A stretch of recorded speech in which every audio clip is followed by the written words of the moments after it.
Hello everyone, have a nice day. Today we'll follow Jack and Tu Tien through a quiet night of truth and a tense hospital morning where every second feels heavier than the last. You'll see how Jack holds her steady when fear takes over, and how Tu Tien finally stops hiding what she's been carrying alone. If you find it interesting, don't forget to subscribe to the channel so you don't miss the next videos. Let's begin.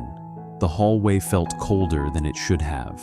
Not because the air conditioner was too strong, though it was, but because every sound seemed sharp in the silence. The squeak of shoes on tile, the rustle of paper in a nurse's hand, the faint buzz of fluorescent lights. Even breathing felt loud. Tu Tien sat on the metal bench with her hands folded tightly in her lap, trying to keep them still. Her knee bounced once, twice, then stopped when Jack's hand covered hers. His palm was warm, steady, a kind of warmth that didn't erase fear, but held it in place so it couldn't swallow her whole. Across from them, the door with the small sign, "Test Room," stayed shut. A line of names and numbers moved along the wall, each one called out like a coin flip. Each door that opened felt like a cliff edge. Tu Tien stared at the floor, then whispered, barely audible, "Jack, what if it's bad?" Jack didn't answer immediately. His jaw tightened, then loosened. He shifted closer until his shoulder brushed hers, and he clasped her hand with both of his like he was building a shelter around it. "If it's bad," he said quietly, "then we face it, together." The words were simple, but Tu Tien heard the strain under them, a strain he thought he could hide. She looked up, and for a moment she saw it clearly, how hard Jack was fighting to stay calm for her. His eyes were gentle, but the muscles at his temple pulsed. His thumb kept circling the back of her hand in the same small motion, again and again, like a prayer he couldn't stop repeating. She swallowed. "I didn't want to bring you here." Jack turned his head toward her, expression soft but firm. "Don't say that." Tu Tien's lips trembled. "I feel like I keep making you worry." Jack's gaze sharpened, not angry, just painfully honest. "You know what makes me worry?" he asked. "When you don't tell me, when you try to carry it alone." Tu Tien's eyes stung. Her voice came out thin. "I thought I was protecting you." Jack exhaled slowly. "You protect me by staying with me." For a second, Tu Tien couldn't breathe properly. The truth landed in her chest like warmth and weight at the same time. A nurse walked past. The door across the hallway opened. Someone stepped out, eyes red, holding a paper. Tu Tien flinched so hard, her fingers tightened. Jack felt it instantly. He squeezed her hand, grounding her. "Hey," he murmured. "Look at me. Breathe." Tu Tien forced her eyes back to his. One inhale, then another. And just like that, the story of how they ended up on this bench, waiting, terrified, rewound in her mind. It had started the night before, back at the farm. The bamboo house had been quiet, wrapped in winter wind. Tu Tien had toasted soap berries over a small charcoal flame, telling herself it was just for the scent, just to relax, just to sleep. But the truth kept finding cracks in her excuses. Her wrist had been itchy again, not unbearable, just constant enough to make her feel restless, embarrassed, angry at her own body. Jack had watched her from across the table, his face unreadable until he finally spoke. "Today at the market," he said softly, "you scratched your wrist, and you coughed." Tu Tien had frozen. She tried to smile, but the smile fell apart before it formed. "I'm fine," she said, eyes on the tea. Jack's voice stayed calm, but it didn't move away. "You can say that," he replied.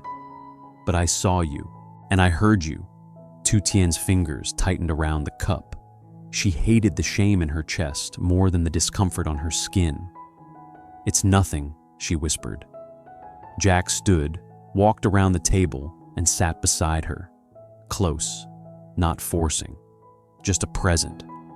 "Tell me the truth," he said. The words weren't a demand, they were a promise of safety.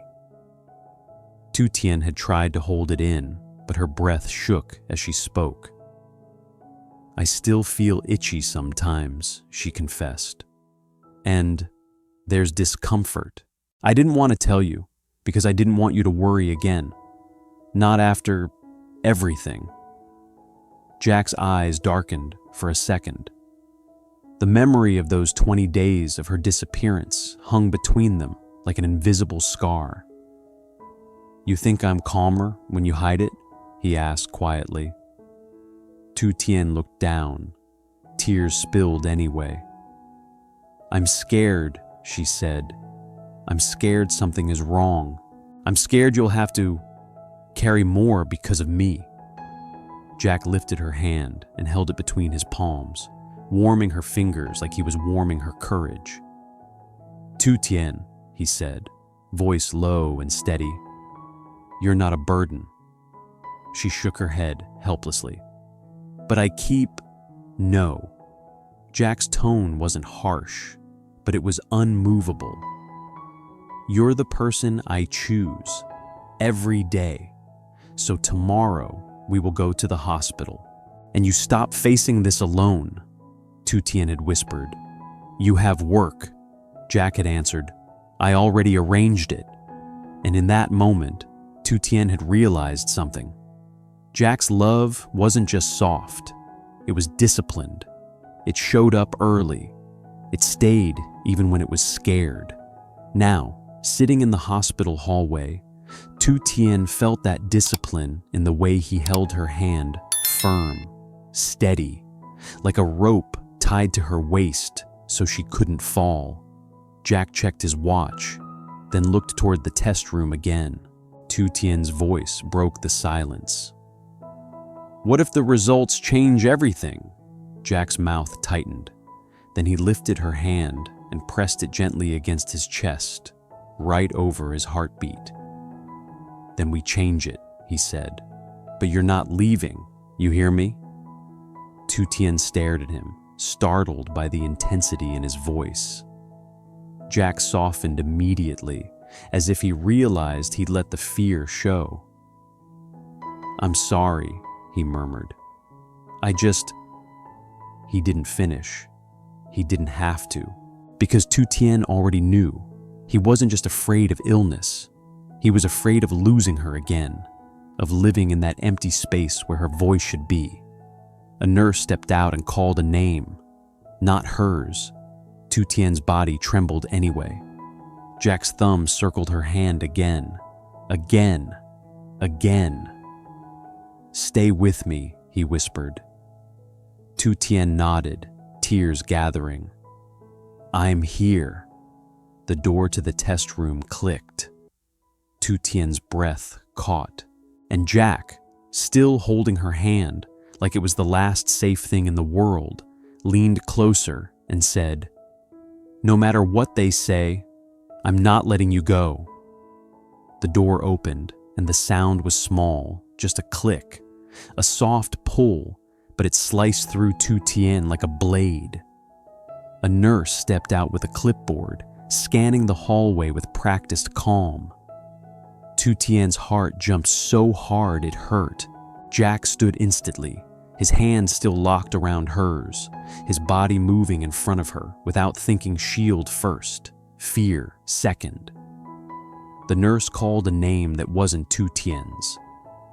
Tu Tien exhaled so sharply she almost laughed, but the laugh died in her throat. Relief came and went too fast to hold. The waiting continued.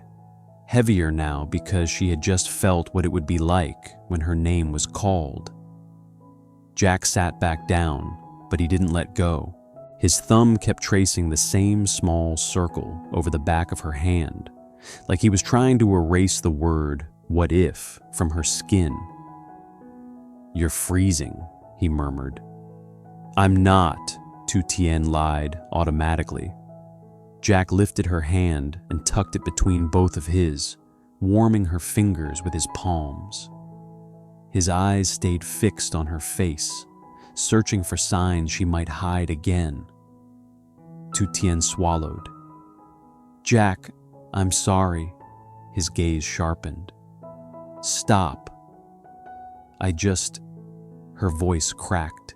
"I keep thinking, if I wasn't here, you wouldn't have to sit on this bench, waiting for something that might hurt us." Jack leaned in, close enough that his breath brushed her cheek.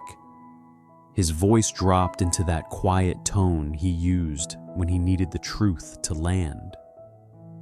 "If you weren't here," he said, "I'd be broken. Do you understand?" Tu Tien's eyes filled instantly.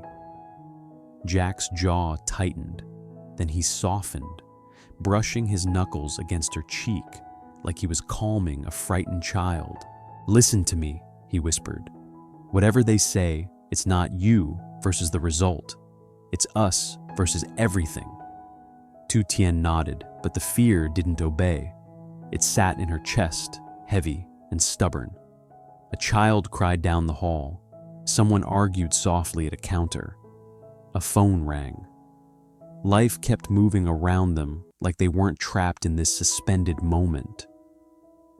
Tu Tien stared at the test room door again and forced the words out.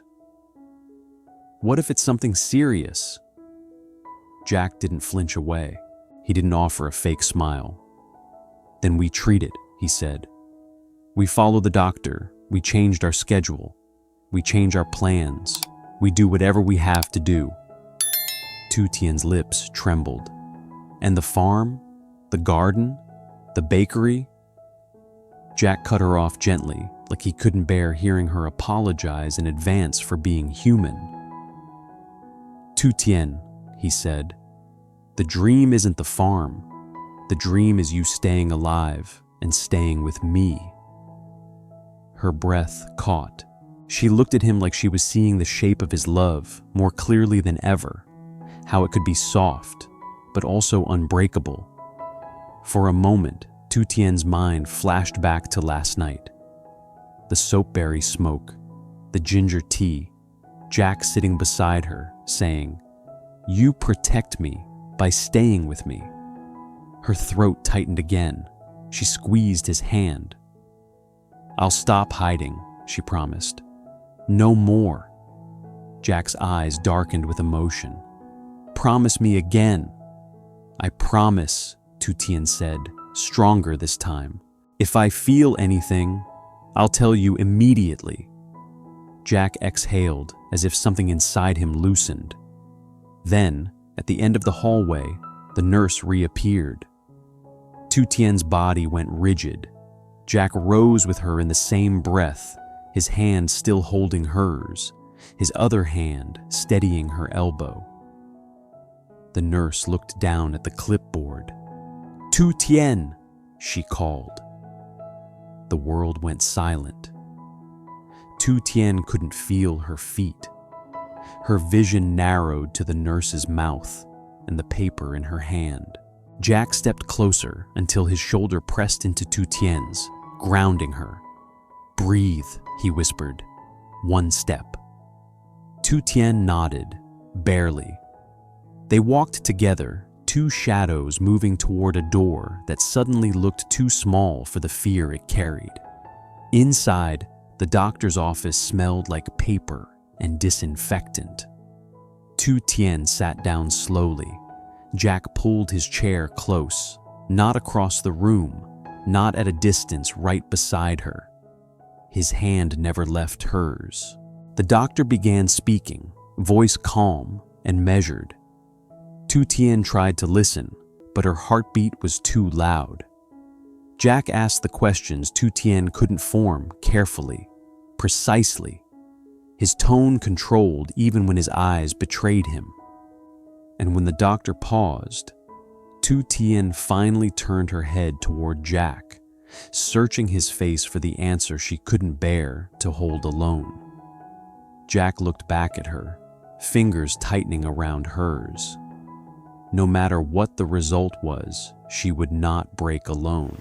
Hello everyone, in this episode, after noticed Tu Tien curving and scratching her wrist, Jack gently confronted her at the farm over greener tea, swap bearing smoke. Tu Tien admits she'd been dealing with lingering discomfort and itching, but he did to avoid worrying him. Jack refuses to let her face it alone and promises to take her to the hospital the next morning.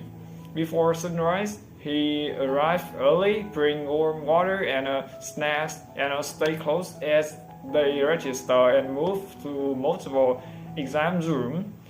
Tu Tien's anxious grows in the cold, bring hospital, but Jack keeps routing her, holding her hand, and reminding her to breathe and insisting she is not burdened. In the waiting hall, they fear the results could change everything. When her name is finally called, Jack walked beside her into the doctor's office, asking questions she can't speak, determined they will face the outcome together. Thank you for watching this episode.